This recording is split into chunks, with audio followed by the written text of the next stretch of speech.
असम के ढेकियाजुली में ईशान न्यूज के पत्रकार अबुल माजन की गिरफ्तारी पर पत्रकार सुरक्षा समिति ने कड़ा विरोध जताया है। देखिए क्या है पूरी खबर। ईशान न्यूज के पत्रकार अबुल माजन को चतिया पुलिस ने गिरफ्तार कर लिया, जिसके बाद असम के ढेकियाजुली में पत्रकार सुरक्षा समिति ने कड़ा विरोध जताया। अबुल माजन ने नदवार विधानसभा क्षेत्र में विधायक के बेटे पर हिट एंड रन का आरोप की खबर प्रसारित की थी। इस गिरफ्तारी के विरोध में पत्रकार सुरक्षा समिति के मुख्य संयोजक प्रशांत वैश्य और संयोजक पंकज कुमार नाथ ने पत्रकार की तुरंत रिहाई की मांग की है। समिति ने इसे प्रेस की स्वतंत्रता पर हमला बताया और भविष्य में इसके खिलाफ कड़े कदम उठाने की चेतावनी दी है। प्रशांत वैश्य की रिपोर्ट, ढेकियाजुली। अति दुर्भाग्यजनक विषय एटा बातरी केन्द्र करी विश्वनाथ जिलार ईशान न्यूजर सांबादिक अबुल माजानक चतिया आरक्षीये ग्रेप्तार करिছে আৰু এনে কাৰ্যক আমি সাংবাদিক সুৰক্ষা সমিতি অসমে তীব্ৰ ভাষাৰে নিন্দা কৰিছো। কিয়নো সাংবাদিকসকলে সদায় সাধাৰণ জনতাৰ হৈ কাম কৰি আহিছে।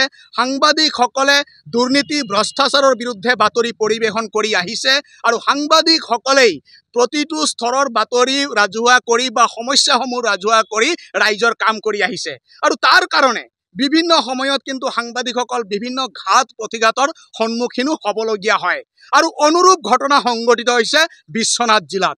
কিয়নো নদুৱাৰ সমষ্টিৰ বিধায়কৰ পুত্ৰৰ বিৰুদ্ধে হিট এণ্ড ৰান বাতৰি সম্প্ৰচাৰ কৰাৰ কাৰণে চতিয়া আৰক্ষীয়ে বিশ্বনাথ জিলাৰ ঈশান নিউজৰ সাংবাদিক আবুল মাজানক গ্ৰেপ্তাৰ কৰিছে আৰু এই কাৰ্য কোনো পধ্যেই গ্ৰহণযোগ্য নহয়।